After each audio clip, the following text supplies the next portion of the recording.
नमस्कार। आकाशवाणी चंडीगढ़ से प्रादेशिक समाचारों के साथ मैं रत्तिका। पहले इस बुलेटिन के मुख्य समाचार।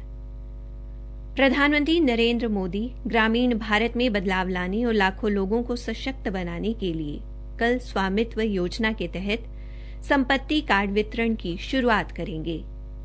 हरियाणा के 221 गांव के लोगों को संपत्ति के मालिकाना हक दिए जाएंगे।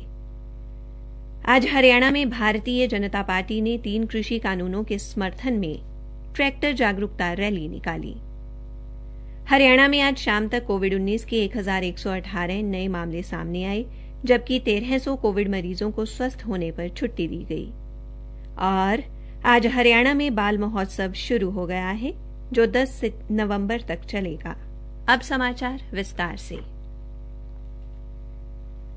प्रधानमंत्री नरेंद्र मोदी ग्रामीण भारत में बदलाव लाने और लाखों लोगों को सशक्त बनाने के लिए कल वीडियो कॉन्फ्रेंस के माध्यम से स्वामित्व योजना के तहत संपत्ति कार्ड वितरण की शुरुआत करेंगे। इस वर्ष अप्रैल में शुरू की गई योजना का उद्देश्य गांव के मकान मालिकों को उनके मालिकाना हक के रिकॉर्ड के रूप में संपत्ति कार्ड उपलब्ध कराना है। यह योजना देश भर में 4 वर्षों से अधिक समय में चरणबद्ध तरीके से लागू की जा रही है और लगभग 6,62,000 गांवों को इसके दायरे में लाया जाएगा। स्वामित्व योजना के अमल से लगभग 1 लाख संपत्ति धारक अपने मोबाइल पर एसएमएस के जरिए प्राप्त हुए लिंक के माध्यम से संपत्ति कार्ड डाउनलोड कर सकेंगे। इसके बाद संबंधित राज्य सरकारें प्रत्यक्ष रूप से ये कार्ड लोगों को वितरित करेंगी। ये लाभार्थी देश के 6 राज्यों के 763 गांव से हैं। इनमें हरियाणा, उत्तर प्रदेश, महाराष्ट्र, मध्य प्रदेश, उत्तराखंड और कर्नाटक के गांव शामिल हैं। इस कदम से ग्रामीणों द्वारा ऋण लेने और अन्य वित्तीय लाभ के लिए संपत्ति को वित्तीय परिसंपत्ति के रूप में इस्तेमाल करने का मार्ग प्रशस्त होगा। करनाल से हमारे संवाददाता ने बताया कि देश में स्वामित्व योजना शुरू होने से जिले के 13 गांव लालडोरा मुक्त हो जाएंगे। जिले के ग्रामीणों ने इस योजना को शुरू करने पर प्रधानमंत्री नरेंद्र मोदी का आभार जताया है। उधर भिवानी के पंचायत विभाग के जिला प्रबंध अधिकारी जोगेंद्र कुमार ने बताया कि भिवानी जिले के 7 गांवों को इस योजना के लिए चुना गया है। पंचकुला से हमारी संवाददाता ने बताया कि स्वामित्व योजना के तहत पंचकुला जिले के 11 गांव के नागरिकों को संपत्ति कार्ड वितरित किए जाएंगे। उपायुक्त मुकेश कुमार आहूजा ने बताया कि इन गांवों में 2537 रजिस्ट्रियां बनाई जाएंगी, जिनमें से 2105 का काम पूरा हो चुका है। प्रत्येक गांव में सामाजिक दूरी का पालन करते हुए वीडियो कॉन्फ्रेंस के माध्यम से रजिस्ट्री बांटने का कार्य किया जाएगा। गांव खेड़ी के 5 परिवारों को जिला सचिवालय में विधानसभा अध्यक्ष ज्ञानचंद गुप्ता संपत्ति कार्ड वितरित करेंगे। आज हरियाणा में 3 कृषि कानूनों के समर्थन में भारतीय जनता पार्टी ने लोगों को जागरूक करने के लिए ट्रैक्टर जागरूकता रैली निकाली। पलवल से हमारे संवाददाता ने बताया कि हुड्डा सेक्टर 2 से ताऊ देवीलाल पार्क तक निकाली गई इस रैली को संबोधित करते हुए विधायक दीपक मंगला ने कहा कि केंद्र सरकार ने ये तीनों कानून किसानों के हितों को ध्यान में रखकर बनाए हैं। इससे किसानों की आय दोगुनी होगी। उधर रोहतक में भी ट्रैक्टर यात्रा निकाली गई, जिसकी शुरुआत बीजेपी के प्रदेशाध्यक्ष ओम प्रकाश धनखड़ और सांसद अरविंद शर्मा ने की।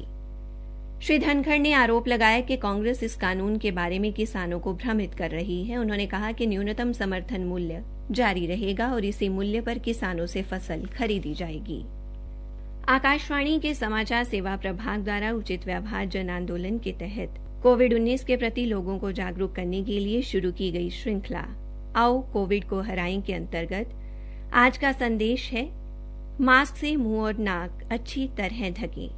अच्छी तरह मास्क न पहनने से आप हो सकते हैं कोरोना वायरस के शिकार। कोरोना वायरस से खुद को और अपने आसपास के लोगों को बचाने के लिए कोरोना उचित व्यवहार का पालन करें। यह आपकी सामाजिक जिम्मेदारी भी है। हरियाणा में आज शाम तक कोविड-19 के 1118 नए मामले सामने आए हैं, जबकि 1300 कोविड मरीजों को स्वस्थ होने पर अस्पताल से छुट्टी दी गई है। विभिन्न जिलों से हमारे संवाददाताओं से मिली जानकारी के अनुसार पंचकुला में आज 67, यमुनानगर जिले में 28, अंबाला जिले में 45, फरीदाबाद में 149, पलवल में 30 और सिरसा जिले में 41 लोगों में कोविड संक्रमण की पुष्टि हुई है। आज पंचकूला में 87, यमुनानगर जिले में 28, अंबाला में 66, फरीदाबाद जिले में 158, पलवल में 24 और सिरसा में 51 कोविड मरीजों को स्वस्थ होने पर छुट्टी दी गई है। यमुनानगर और अंबाला में 2-2 जबकि फरीदाबाद में एक कोविड मरीज की मृत्यु भी हुई है। आज हरियाणा में बाल महोत्सव शुरू हो गया है जो 10 नवंबर तक चलेगा। हरियाणा राज्य बाल कल्याण परिषद द्वारा जारी कार्यक्रम के अनुसार हर वर्ष बाल महोत्सव का जिला व राज्य स्तर पर आयोजन किया जाता है, परंतु इस वर्ष कोविड-19 के मद्देनजर बाल महोत्सव का आयोजन ऑनलाइन किया जा रहा है। आज झज्जर में दीप जलाकर बाल भवन से इसका शुभारंभ किया गया। आज सिरसा के बाल भवन में उपायुक्त रमेश चंद्र बिढ़ान ने ऑनलाइन प्रतियोगिता का शुभारंभ किया।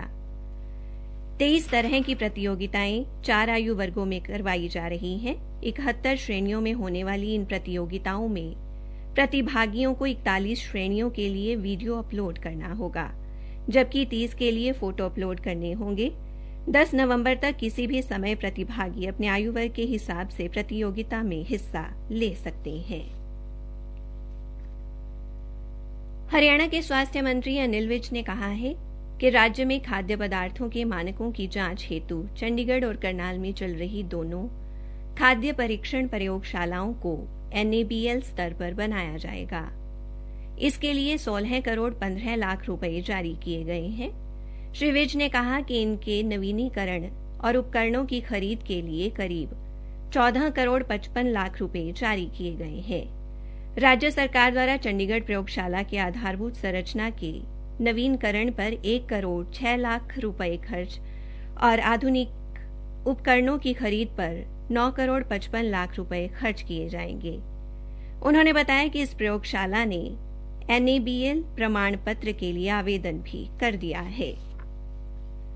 हरियाणा के खेल एवं युवा मामले मंत्री संदीप सिंह ने कहा कि खेल एवं युवा कार्यक्रम विभाग की ओर से ग्रामीण स्तर पर युवा क्लब का गठन किया जाएगा, जो सरकारी योजनाओं के कार्यान्वयन के साथ सामाजिक गतिविधियों में अपना योगदान देंगे। उन्होंने कहा कि युवाओं को लक्ष्य प्राप्त करने में भी युवा क्लब अहम भूमिका निभाएंगे। चंडीगढ़ से जारी एक प्रेस विज्ञप्ति में खेल मंत्री ने कहा कि विभाग की ओर से युवा क्लब के गठन के लिए नियम व शर्तें निर्धारित की गई हैं, जिनके अंतर्गत ही क्लब के सदस्यों का चयन किया जाएगा। युवा क्लब में महिलाओं की 50% भागीदारी रहेगी, जिससे गांव की बेटियों और महिलाओं को ज्यादा सशक्त होने का मौका मिलेगा। कुरुक्षेत्र से सांसद नायब सिंह सैनी ने आज जिला अंबाला की शहजादपुर अनाज मंडी का दौरा किया और धान की खरीद के लिए मंडी में की गई व्यवस्थाओं और प्रबंधों का जायजा लिया। इस मौके पर उन्होंने अधिकारियों को किसानों की फसल की अदायगी और अन्य समस्याओं का समाधान करने के निर्देश भी दिए। अंत में मुख्य समाचार एक बार फिर।